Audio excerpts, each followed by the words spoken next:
आदरणीय बाबू युगल किशोर जी हमारे आदरणीय हैं, परम श्रद्धेय हैं। इनकी तत्व चर्चा बहुत ही सुंदर रही है। जहाँ भी मैं इनके प्रवचन भी सुनती हूँ थोड़ा सा, तो कुछ संदर्भ जो मेरे ज्ञान में है इसके बारे में मैं बताना चाहती हूँ। एक बार कोटा के मंदिर के पंच कल्याणक होने की तैयारी हो रही थी, तो युगल जी ने कहा कि हम किसी से पैसा नहीं मांगेंगे। सबने कहा ऐसी व्यवस्था कैसे बनेगी। उन्होंने कहा कि मेरी दुकान है, मैं अपनी दुकान बेचूंगा, और सराफे का उनका काम था अपनी दुकान बेच के पूरा पंच कल्याणक कराया था। उन्होंने कहा कल को मेरे घर में नहीं होगा खाने को, मुझे कोई दिक्कत नहीं है, लेकिन पंच कल्याणक के लिए समाज से पैसा इकट्ठा करना ये मुझे अच्छा नहीं लग रहा, मैं अपने बेस पर करूँगा। इतना सुंदर पंच कल्याणक हुआ, बहुत कर गया। दूसरी एक चर्चा, एक मुझे बात याद है कि एक बार एक व्यक्ति डॉक्टर के पास, उन्होंने निश्चय व्यवहार के बारे में बहुत सुंदर बात बताई कि हम निश्चय से तो मैं शुद्ध आत्मा हूँ, पर्याय में लेकिन नाम से ही बात चलती है। अगर मैं ये कहूँ कि मैं तो शुद्ध आत्मा हूँ, आत्मा हूँ, आत्मा हूँ, तो ऐसे नहीं। तो उन्होंने इसके लिए समझाया कि एक व्यक्ति डॉक्टर के पास गया, डॉक्टर से बोला कि मेरी पर्याय को बुखार आया है। डॉक्टर ने कहा आपकी पर्याय को बुखार आया तो आप उसको क्यों नहीं लाए, पर्याय आपकी पत्नी होगी उसको लेकर आते। बोले नहीं, मेरी पर्याय को बुखार आया है और पर्याय तो यही है। तो डॉक्टर उन्होंने कहा कि ऐसे काम नहीं चलेगा, आपको जहाँ नाम लेना है वहाँ नाम लेकर बताना पड़ेगा कि शरीर को बुखार आया है। तो हम निश्चय व्यवहार का जो थोड़ा सा सुमेल करना नहीं जानते, यहाँ उन्होंने इसको बहुत सुंदर तरीके से बताया। तो जितने वो धर्मात्मा थे और जितने प्रिय साधक का, उतना साधु वात्सल्य उनका था कि देखते ही बनता था। एक बार डॉक्टर संजीव गोदा और अन्य जने उनके घर गए, तो उन्होंने कहा कि आज हमें माता जी नहीं दिखाई दे रही। अभी थोड़ी 20-25 साल पहले की बात है, मैं सोचती हूँ 8 साल पहले तो उनकी आयु पूरी हुई है ना, 9 साल भी आ गया, 9 भी पुण्य थी है ना। तो उससे खत्म हो गया। उसके बाद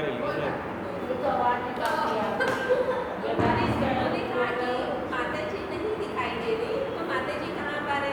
उन्होंने कहा ठीक है, मैं मिलाता हूँ, कोई बात नहीं, आप भोजन करो, दिन छिप जाएगा। उन्होंने खुद ही भोजन परोसा और खुद ही कराया सबको। सबने भोजन किया और करने के बाद वो वॉक के लिए जाते थे, तो वॉक के लिए गए और जाते हुए वो बस्ती में गए जहाँ पर काम वाली रहती थी। वहाँ बस्ती में जाकर दिखाया कि मेरी पत्नी यहाँ पर आई हुई है, जो हमारे घर काम करने आती है, बर्तन मांजने, उसको बुखार चल रहा है। तो ये क्या काम है कि भाई हम उसकी सेवा ले लें और उसको परेशान करें, तो अब उसको बुखार है, उससे हमारी जरूरत है, तो मेरी पत्नी उसका काम कर रही है। बैठे भी वो काम वाली का सर दबा रही थी माता जी, इतना साधन में वात्सल्य। तो हमें उनके जीवन से यही सीखना है कि साधन भी कैसे होते, कितना वात्सल्य, कितना हमें अपना सब कुछ ही न्यौछावर कर देना चाहिए अपने साधन के लिए। और धर्म से बढ़कर कुछ भी चीज़ जीवन में नहीं है। उनके आदर्शों को अपनाएं और आगे बढ़ें। जय श्री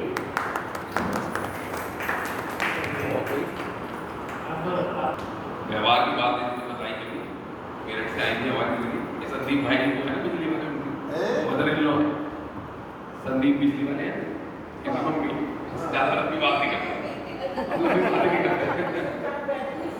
तो इसमें एक कड़ी में एक बात और थी कि प्रवचन का समय है और 5 बजे या 7 बजे मुझे प्रवचन में जाना है।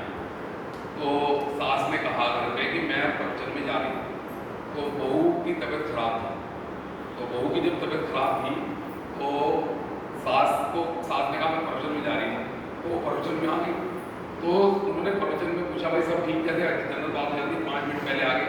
तो उन्होंने कहा कि भाई बहू की तबीयत थोड़ी खराब है, लेकिन मैं प्रवचन के बाद जाकर फिर उसकी तबीयत को देखूंगी। तो उन्होंने कहा कि पहला कर्तव्य ही छोड़ दिया जिसने, वो तत्व की बात क्या समझेगा। जिसने व्यवहार ही नहीं समझा, जिसने व्यवहार को नहीं जाना, वो तत्व की बात क्या समझेगा। पहले जाओ, पहले अपनी बहू की वो करो, फिर आके स्वाध्याय करना। स्वाध्याय भी तभी साकार है कि जब आप अपने परिवार के बारे में भी कुछ सोचते हैं, वो भी हमारे से जुड़े हुए हैं। धर्म बाद में, धर्म भी है लेकिन धर्म व्यवहार साथ साथ चलता है। ऐसे उनके विचार थे। ये बात तो मैंने भक्ति कड़ी में जुड़ी है, तो मैंने भी उनकी बड़ी और अच्छी बात है।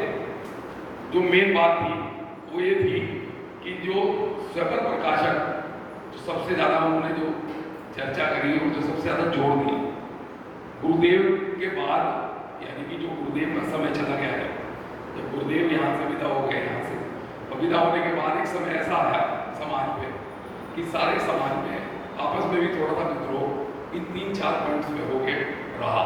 एक तो सेवन प्रकाशक, एक ज्ञान एक समय में एक को ही जानता है, एक ये बात, और एक श्रद्धा का विषय, दृष्टि का विषय।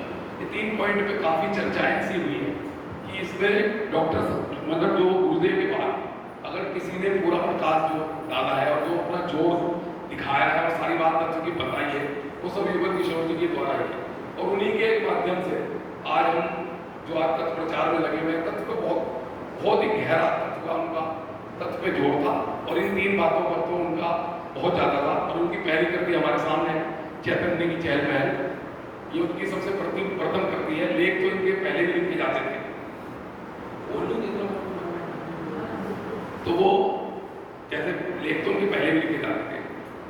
एक लेख निकलता था आत्म धर्म, गुरुदेव के समय में सोमनाथ, उसमें बड़े बड़े विद्वानों के लेख भी जल्दी से प्रकाशित नहीं होते, मतलब बहुत कम लोगों के पन्ने ऐसे थे विद्वानों के कि जो आत्म धर्म पे लिखे जाते थे और वहाँ पर प्रकाशित करें। लेकिन उनका जो लेख है, उनके लेख जो जुगल के लिखे थे, वो शुरू से ही आत्म धर्म में, छोटे वाला जब आत्म धर्म था उसमें आते रहते थे। ये उनकी बहुत ज़्यादा मतलब विशेष रही कि उनको गुरुदेव का भी जो अनुमोदना थी कि उनके जितने भी कार्य उनके कर रहे थे उसकी पूरी